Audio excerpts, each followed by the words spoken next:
ছাত্র জনতার অভ্যুত্থানে আওয়ামী লীগের শাসনের পতন হয় ৫ই আগস্ট। এর এক মাস পর ৫ই সেপ্টেম্বর পদত্যাগ করে কাজী হাবিবুল আওয়ালের নেতৃত্বাধীন নির্বাচন কমিশন।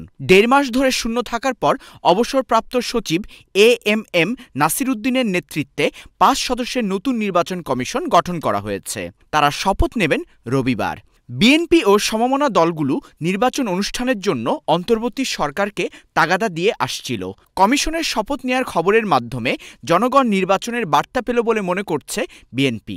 আমরা একটি অবাধ সুষ্ঠু নির্বাচনের জন্য দীর্ঘদিন যাবৎ যে আন্দোলন সংগ্রাম করে এই সরকার প্রতিষ্ঠার মাধ্যমে এই নির্বাচন কমিশন গঠন করা হয়েছে, আমরা তাকে স্বাগত জানাই এবং আমরা মনে করি এই নির্বাচন কমিশনের মাধ্যমে দেশের মানুষের আশা আকাঙ্ক্ষার প্রতীক যে নির্বাচন, সেই নির্বাচন করা সম্ভব। জাসদের আহ্বান যেন গত সরকারের মতো কোনো ডামি নির্বাচন না হয় সেদিকে সরকারের খেয়াল রাখা।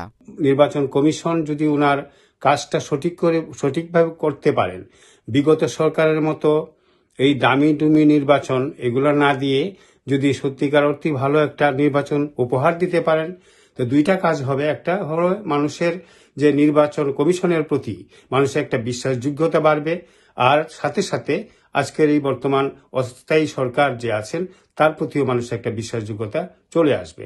বিশ্লেষকরা মনে করেন এখনই সমালোচনা না করে নির্বাচন কমিশনকে কাজ করার সুযোগ দেওয়া উচিত। সরকার গঠিত হচ্ছে ইন্টারিম গভর্নমেন্ট, তাদের কোনো দলীয় ব্যাকগ্রাউন্ড নেই এবং দলীয় কোনো মেম্বারশিপ নেই। আমরা সেভাবেই দেখব।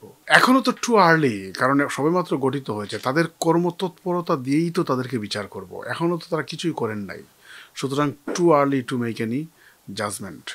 নির্বাচন কমিশন অ্যাজ এ হোল কিছুই করতে পারবে না যদি এনভায়রনমেন্ট ক্রিয়েট না হয়। যারা দায়িত্বে আছেন তারা যদি সত্যিকার অর্থে নিরপেক্ষ অবাধ সুষ্ঠু নির্বাচন করতে বদ্ধপরিকর না হন।